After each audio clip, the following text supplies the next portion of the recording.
Hi friends, welcome back to Suvoo's kitchen. നമ്മളിന്ന് ചെയ്യുന്നത് പച്ചക്കായ വെച്ചിട്ടുള്ള ഒരു കൂട്ടുകറിയാണ് കേട്ടോ. ഒരുപാട് ഇൻഗ്രീഡിയൻസ് ഒന്നും ചേർക്കാതെ തന്നെ വളരെ ഈസിയും അതുപോലെ തന്നെ ടേസ്റ്റിയുമായിട്ട് ആണ് നമ്മൾ ഈ റെസിപ്പി ഇവിടെ ചെയ്തെടുക്കുന്നത്. അപ്പോൾ എങ്ങനെയത് ചെയ്യുന്നതെന്ന് നോക്കാം. നമുക്കപ്പോൾ പച്ചക്കായ വെച്ചിട്ടുള്ള കൂട്ടുകറി എങ്ങനെ ഉണ്ടാക്കുന്നതെന്ന് നോക്കാം. അതിന് വേണ്ടി ഞാൻ മീഡിയം സൈസിലുള്ള 3 കായാണ് എടുത്തിട്ടുള്ളത്. നിങ്ങളിപ്പോൾ വലിയ കായാണ് എടുക്കുന്നതെങ്കിൽ 2 എടുത്താൽ മതിയാവും കേട്ടോ. അപ്പോൾ ഇനി നമുക്ക് ഇത് ഒന്ന് തിന്നായിട്ട് കട്ട് ചെയ്തെടുക്കണേ. അപ്പോൾ നമുക്ക് ഈ കായ എങ്ങനെ അരിയുന്നതെന്ന് നോക്കാം. അപ്പോൾ എപ്പോഴും പച്ചക്കായയുടെ മുകളിൽ അവിടെ ആയിട്ടൊരു കറുത്ത കളറൊക്കെ ഉണ്ടാവാറുണ്ട്. അപ്പോൾ ആ കറുത്ത കളർ മാത്രം ഒന്ന് ചെത്തി കൊടുക്കുക. അല്ലാതെ ഈ കായയുടെ തോലങ്ങനെ ചെത്തിക്കളയേണ്ട ആവശ്യമില്ല കേട്ടോ. തോലോട് കൂടിയിട്ടാണ് നമ്മളിത് ചെയ്തെടുക്കുന്നത്. പിന്നെ ആ കായയുടെ അടിവശവും മോൾവശവും ജസ്റ്റ് ഒന്ന് കട്ട് ചെയ്ത് കൊടുക്കുക. അതിന് ശേഷം സെൻറ്ററിലൂടെ ഇങ്ങനെ കട്ട് ചെയ്യുക കേട്ടോ. അങ്ങനെ ആ ഒരു പീസ് മാറ്റി വെച്ചിട്ട് നമുക്ക് അടുത്തതും ഇതുപോലെ തന്നെ സെൻറ്ററിലൂടെ ഒന്നും കൂടെ കട്ട് ചെയ്തിട്ട് വീണ്ടും ആ നടുവിൽ കൂടെ ഒന്നും കൂടെ കട്ട് ചെയ്ത് നമുക്കിതുപോലെ തിന്നായിട്ട് ഒന്ന് അരിഞ്ഞു കൊടുക്കാം. ഒരുപാട് തിക്കായിട്ട് എടുക്കരുത്. ഇതാ കണ്ടോ, ഈ ഒരു വലിപ്പം, ഈ ഒരു തിക്നെസ് മതിയാവും കേട്ടോ. അങ്ങനെ നമുക്ക് ബാക്കിയുള്ളതെല്ലാം അരിഞ്ഞു കൊടുക്കാം. അപ്പോൾ ഇതേ കട്ടി മാത്രമേ ഉണ്ടാവാൻ പാടുള്ളൂ. കൂടുതൽ തിക്നെസ് ഉണ്ടായി അതിനൊരു ടേസ്റ്റ് ഉണ്ടാവില്ല. അതുകൊണ്ടാണ് ഞാനിത് വീണ്ടും പറഞ്ഞത് കേട്ടോ. ഈ അരിഞ്ഞെടുത്ത കായെല്ലാം നമുക്ക് ഒരു പാത്രത്തിൽ ഒരല്പം വെള്ളം എടുത്ത് അതിൽ മഞ്ഞൾപ്പൊടി ഇട്ടിട്ട് ഇത് അരിഞ്ഞതെല്ലാം ഇട്ട് കൊടുക്കാം. നമ്മളപ്പോൾ അരിഞ്ഞെടുത്ത കായെല്ലാം മഞ്ഞൾ വെള്ളത്തിൽ കഴുകിയെടുത്തതാണ്. അങ്ങനെ ചെയ്യുമ്പോൾ ഇതിൻ്റെ കറയൊക്കെ പോയി കിട്ടും കേട്ടോ. അതുകൊണ്ടാണ് അങ്ങനെ ചെയ്യുന്നത്. ഇനി നമുക്ക് ഇതൊരു കുക്കറിലേക്ക് മാറ്റി കൊടുക്കാം. അപ്പോൾ പെട്ടെന്ന് വേവിച്ചെടുക്കാൻ വേണ്ടിയിട്ട് ഞാൻ കുക്കറിലിട്ടിട്ടാണ് വേവിക്കുന്നത്. 2 വിസിലടിച്ചാൽ മതിയാവും, പെട്ടെന്ന് ആയി കിട്ടും. അതെല്ലാം നോർമലാണ്. നിങ്ങൾ നോർമൽ പാത്രത്തിൽ വേവിക്കുകയാണെങ്കിൽ അങ്ങനെയും ചെയ്യാം കേട്ടോ. ഞാനപ്പോൾ ആ കായെല്ലാം കുക്കറിലേക്ക് മാറ്റി കൊടുത്തിട്ടുണ്ട് കേട്ടോ. എന്നിട്ട് ഇതിനോടൊപ്പം 1/2 ടീസ്പൂൺ മഞ്ഞൾപ്പൊടി ചേർത്ത് കൊടുക്കുക. ശേഷം ഇതിലേക്ക് 1 ടീസ്പൂൺ മുളക് പൊടിയും കൂടെ ഇട്ട് കൊടുക്കുക. അതിനുശേഷം നമുക്കിതിലേക്ക് ഉപ്പ്, ഓരോരുത്തരുടെ ആവശ്യത്തിനനുസരിച്ചുള്ള ഉപ്പ് ഇട്ട് കൊടുക്കുക കേട്ടോ. ഉപ്പ് ചേർത്തതിന് ശേഷം ഇതിലേക്ക് ആവശ്യത്തിനുള്ള വെള്ളം ഒഴിച്ചു കൊടുക്കുക. ഒരുപാട് വെള്ളം ഒഴിക്കേണ്ട ആവശ്യമില്ല. ഞാനിപ്പോൾ ഇവിടെ ഒരു 3/4 കപ്പ് വെള്ളമാണ് ഒഴിച്ചിട്ടുള്ളത്.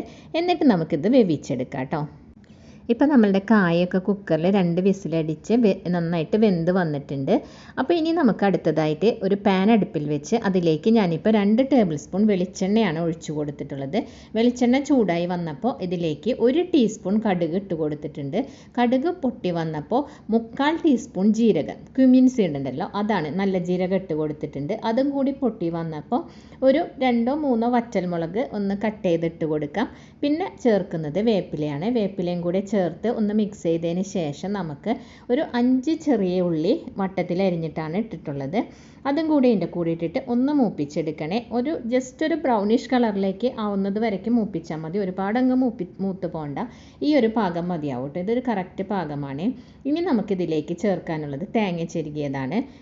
ഞാനിപ്പോൾ ഇതിലേക്ക് 1 കപ്പ് തേങ്ങ ചെരുകിയതാണ് ഇട്ട് കൊടുക്കുന്നത്. അപ്പോൾ നമ്മൾ കുറച്ച് അധികമായിട്ട് തന്നെ തേങ്ങ ചേർത്ത് കൊടുക്കുക കേട്ടോ. അപ്പോഴാണ് ഇതിന് ടേസ്റ്റ് ഉണ്ടാവുക. ശേഷം തീ വളരെ സിമ്മിലിട്ടിട്ട് നന്നായിട്ട് ഇത് ചുമക്ക വറക്കുക. ഇപ്പം നമ്മളുടെ തേങ്ങയൊക്കെ ഇവിടെ ഒരു ചെറിയ റെഡിഷ് കളറിലേക്ക് വന്നിട്ടുണ്ട് കേട്ടോ. അപ്പോൾ തീരെ സിമ്മിൽ വെച്ച് തന്നെ ഇങ്ങനെ ചെയ്യണം, കൂട്ടി വെക്കരുത്. അങ്ങനെ വെക്കുമ്പോൾ പെട്ടെന്ന് ഈ തേങ്ങ കരിയുക മാത്രമല്ല അതിൻ്റെ ടേസ്റ്റിനും വ്യത്യാസം വരും. അപ്പോൾ ഇങ്ങനെ ചെയ്തെടുക്കുമ്പോൾ ആ ഒരു പെർഫെക്റ്റ് ടേസ്റ്റ് കിട്ടുക കേട്ടോ. അപ്പോൾ ഇങ്ങനെ റെഡിഷ് കളറിലേക്ക് കടക്കുന്ന ഈ ഒരു സമയത്ത് നമുക്കിതിലേക്ക് ഒരല്പം 1 ടീസ്പൂൺ ശർക്കരയുടെ പൊടിയാണ് ഞാനിപ്പോൾ ഇട്ട് കൊടുത്തിട്ടുള്ളത്. ഇങ്ങനെ പൊടിയില്ലെങ്കിൽ നിങ്ങൾ ശർക്കര ഒരു അച്ചെടുത്ത് ഇങ്ങനെ തട്ടിപ്പൊട്ടിച്ച് അതിൻ്റെ ഒരു പകുതി ഇട്ട് കൊടുത്താൽ മതിയാവും കേട്ടോ. അപ്പോൾ ഇങ്ങനെ ചെയ്യുമ്പോൾ തേങ്ങ പെട്ടെന്ന് ഡാർക്ക് കളർ ആവുകയും ചെയ്യും. ഈ റെസിപ്പിക്ക് ഒരു പ്രത്യേക ടേസ്റ്റും കിട്ടും കേട്ടോ. അപ്പോൾ ഇതൊരു കുഞ്ഞ് സീക്രട്ട് ഇൻഗ്രീഡിയൻ്റ് ആണ് ഇതിനകത്ത് ചേർക്കുന്നത്. മധുരമൊന്നും ഉണ്ടാവില്ല കേട്ടോ കറിക്ക്, അങ്ങനെ വിചാരിക്കൊന്നും വേണ്ട.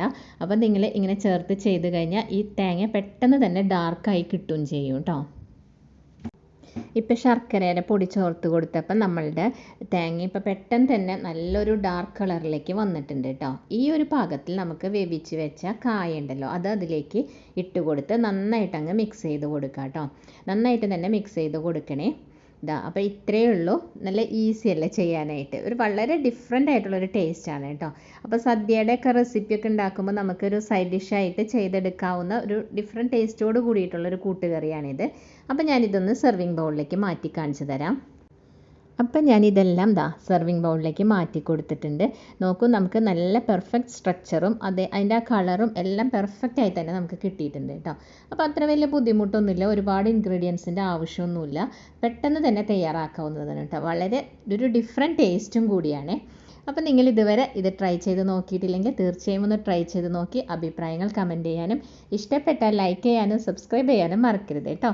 അപ്പോൾ അടുത്ത പുതിയൊരു വീഡിയോയുമായി കാണുന്നവരേക്കും bye. Thanks for watching Suvoo's kitchen.